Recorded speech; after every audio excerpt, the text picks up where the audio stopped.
नमस्कार बंधुरा, आज बहुदिन पर आमी आबार फिरे एसेछि आमार सेई भालो लागा काजटी निये। आमी विभिन्न पर्याये विभिन्न रकम स्वादेर कथा निये एसेछि आपनादेर सामने।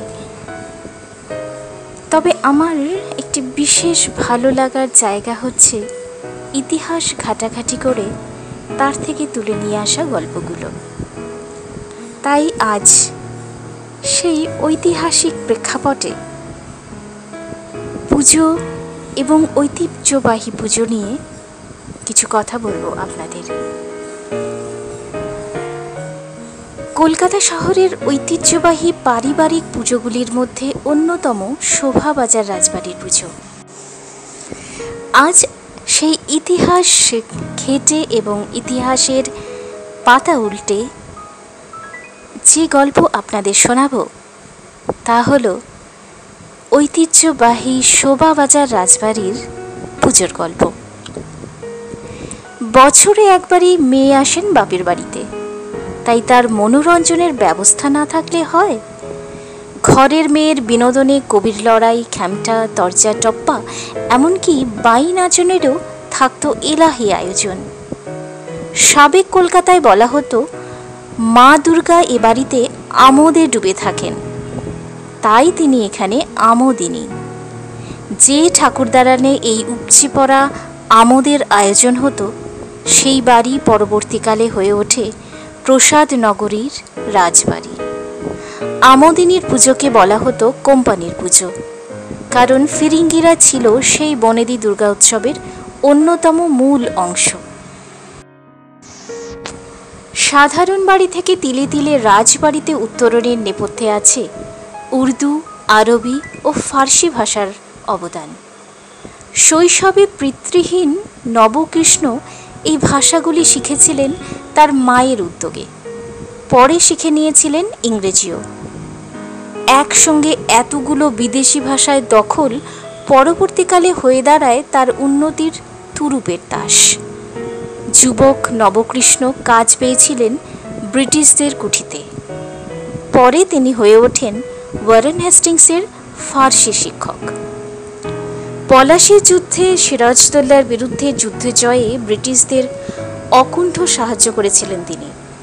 ফলে দুপক্ষের সম্পর্ক দৃঢ় হতে সময় লাগেনি।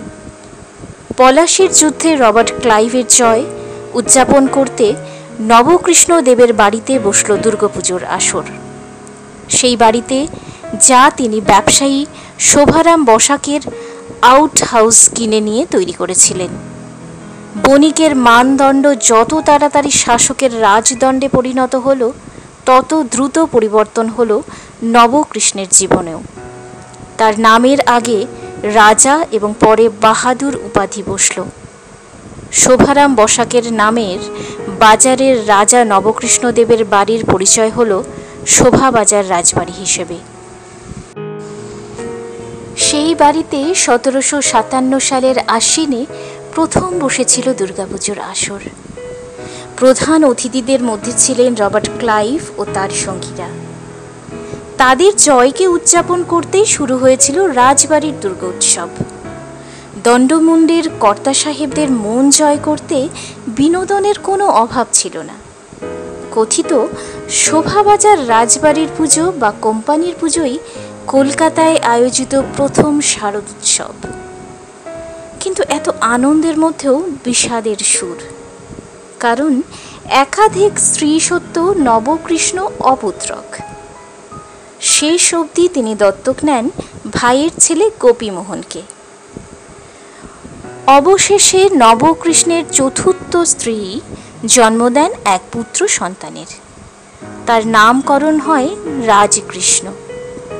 দুই সন্তানের মধ্যে সম্পত্তি ভাগ করে রাজা নবকৃষ্ণ আরও একটি প্রাসাদতুল্য বাড়ি নির্মাণ করান পুত্র রাজকৃষ্ণের জন্য। সেই বাড়িতে পুজো শুরু হয় 1790 খ্রিস্টাব্দে। শোভাবাজার রাজবাড়ির দুই শাখার দুর্গাপুজো পরিচিত বড় তরফ ও ছোট তরফের পুজো নামে। বড় তরফের কাঠামো পুজো হয় সোজা রথযাত্রার দিন। ছোট তরফের পুজোর কাঠামো পুজোর তিথি উল্টো রথ। আমোদিনী হলেও এই বনেদি বাড়িতে মা দুর্গা থাকেন চিকের আড়ালে। ঘরের মেয়ের আবরু রক্ষা করতেই এই চিক। প্রতিমার সামনে ঝোলে ছোট ছোট অভ্র টুকরোর আবরণ। এর ফলে দেবীর মুখ পুরোপুরি ঢাকা পড়ে না, আবার আড়ালো থাকে। অতীতে আমোদিনীর সঙ্গে বাড়ির মেয়ে বউরাও থাকতেন চিকের অন্তরালে। চিকের আড়াল থেকেই তাদের চোখে ধরা পড়ত বিনোদনের চাকচিক্য। সেই সময় রাজবাড়ির প্রতিমার জাঁকজমকের সাজ ডাকযোগে বিদেশ থেকে আসত। পুরাতনী ডাকের সাজ আসা বন্ধ হয়ে গেছে বহু দশক। প্রতিমাকে সাজানোর দায়িত্ব এরপর বর্তায় কৃষ্ণনগরের শিল্পীদের ওপর। তারাই যত্ন করে প্রতি বছর সাজাতেন মা দুর্গা ও তার সন্তান সন্ততিদের। অন্যান্য সাবেক বাড়ির প্রতিমার সাজের তুলনায় শোভাবাজার রাজবাড়ির প্রতিমার সাজে পার্থক্য অনেক। বাঙালি ঘরানা নয়, বরং মা দুর্গা এবং তার সন্তান সন্ততি এখানে সেজে ওঠেন ডাকের সাজে পশ্চিমী শৈলীর ঘরানায়। দূর থেকে তো বটেই, কাছে গেলেও চট করে ধরা পড়ে না সূক্ষ্ম পার্থক্য। সাদা চোখে বোঝা যায় না দুর্গতি নাশিনী এবং তার দুই কন্যার পরনে আছে রাংতার পোশাক। দেখলে মনে হয় যেন বেনারসি আবরণ। কার্তিক গণেশের রণসাজ কাপড়ের তৈরি হলেও রাংতার প্রাধান্য লক্ষণীয়। বাড়ির প্রবীণ সদস্য অলোক কৃষ্ণদেব বলেন, আগে সিংহের আবরণ ছিল খাঁটি রূপোর। বিদেশ থেকে আসা সেই রূপোর পাতে আবৃত হতেন মা দুর্গার বাহন। বিসর্জনের সময় রূপোর আবরণ সহই গঙ্গায় ফেলে দেওয়া হতো সিংহকে। এখন অবশ্য ভরসা রূপোলি রং। অতীতে বিশেষত্ব ছিল প্রতিমার অলঙ্কারেও। ধুনো থেকে তৈরি হতো আঠা, সেই আঠায় একটি একটি করে গাঁথা হতো রূপোলি পুঁথি। একে বলা হতো বুলনের কাজ। সেই কাজের গয়না পরানো হতো দুর্গা, লক্ষ্মী ও সরস্বতীকে। এরপর গঙ্গা দিয়ে অনেক জল বয়ে গিয়েছে। আজ সেই শিল্পী নেই। সাজও সরে এসেছে অনেকটাই। গত আড়াই দশকে সাবেক সাজে প্রভাব ফেলেছে আধুনিকতা, আক্ষেপ করেছিলেন দেবাশিস কৃষ্ণদেব, শোভাবাজার রাজবাড়ির ছোট তরফের উত্তর প্রজন্ম। কিন্তু এবছর প্রতিমার সাজে পুরনো ঘরানা ফিরিয়ে আনতে বদ্ধপরিকর দেব পরিবার। পুরনো ছবি ঘেঁটে বাড়ির প্রবীণ প্রজন্মের স্মৃতি উস্কে ফিরিয়ে আনা হচ্ছে সিকি দশক আগের সাজ। কৃষ্ণনগরে গিয়ে রাজবাড়ির সদস্যরা শিল্পীদের বুঝিয়েছেন ঠিক কেমন হবে বুলনের কারুকাজ। প্রতিমার সাজসজ্জার পাশাপাশি এই বনেদি রাজ পরিবারের দুর্গোৎসবের বিশেষত্ব কলাবউ স্নানে। সপ্তমীর সকালে শোভাবাজার রাজবাড়ির কলাবউ বা নবপত্রিকা যায় স্নানে। তার মাথায় থাকে ভেলভেটের ছাতা। বহু ব্যবহারে সে ছাতা আজ জীর্ণ দীর্ণ, কিন্তু আভিজাত্য চুইয়ে পড়ে তাতে। অতীতে কলাবউ থাকত শালঙ্কারা। রাজপথের দুধারে সবাই হাঁ করে দেখত রাজবাড়ির নবপত্রিকার স্নান যাত্রা। আজ সপ্তমীর আমন্ত্রণ অধিবাসের পরে একবার দেখা দিয়েই মিলে যায় মখমলি সেই ছাতা। ছোট তরফের সদস্য তীর্থঙ্কর দেব জানালেন, আগে সপ্তমীর দিন ভোরবেলা পরিবারের সদস্যরা কলাবউ স্নান করাতে যেতেন মন্ত্রোচ্চারণ ও স্তোত্রের মাধ্যমে। একে বলা হতো দেবী বন্দনা। চারিদিক থেকে শোনা যেত সেই পবিত্র গান। আশেপাশের লোকেরা তখন যাকে বলতো নয়া রাস্তা, একদিকে সেই সেন্ট্রাল এভিনিউ এবং অন্যদিকে রাজা রাস্তা অর্থাৎ রাজা নবকৃষ্ণদেব লেন মুখরিত হয়ে থাকতো গানে। পরবর্তীকালে বড় বড় মাইক লাগিয়ে দেওয়া হয় রাস্তার চারিদিকে। কিন্তু 1968-তে কোনো কারণে এই প্রথা বন্ধ হয়ে যায়। পরে আবার সেই রীতি ফিরে আসে কয়েক বছর আগে। কালের স্রোতে ছাতার ভূমিকা হ্রাস হয়েছে, মিলিয়ে গিয়েছে কামানের নির্ঘোষ। সন্ধি পুজোয় কামানের পরিবর্তে ধ্বনিত হয় ডাবল ব্যারেল শটগানের হুঙ্কার। মায়ের ভোগ হয় সম্পূর্ণ নিরামিষ। অব্রাহ্মণ হওয়ার জন্য দেব পরিবার অন্য ভোগ দিতে পারে না, তাই সাজিয়ে দেওয়া হয় কাঁচা চাল। এই চালের ওপর কলা, চিনি আর ক্ষীরের মণ্ড সুন্দর করে সাজিয়ে দেওয়া হয়। একে বলে আগা। সঙ্গে থাকে বড় লাড্ডু, মিষ্টি, খাজা, গজা আর নিমকি। অতীতে ঠাকুর দালানে সাজিয়ে দেওয়া হতো 52 রকমের ভোগ নৈবেদ্য। এখন মেদিনীপুর থেকে আসা পাচক ব্রাহ্মণরা বানিয়ে থাকেন 18-19 রকমের ভোগ। অব্রাহ্মণ বলে দেওয়া হয় না অন্য ভোগ। তবে চৌকো গজা, জিবে গজা, রাধাবল্লভী, জিলিপি দিয়ে সাজানো হয় নৈবেদ্য। আগে দশমীতে ঘোড়াকে পুজো করা হতো, এখন তা আর হয় না। তবে ঘোড়ার জন্য উৎসর্গ করা হয় ছোলা। ঐতিহ্য মেনে এখনও হয় কনকাঞ্জলি।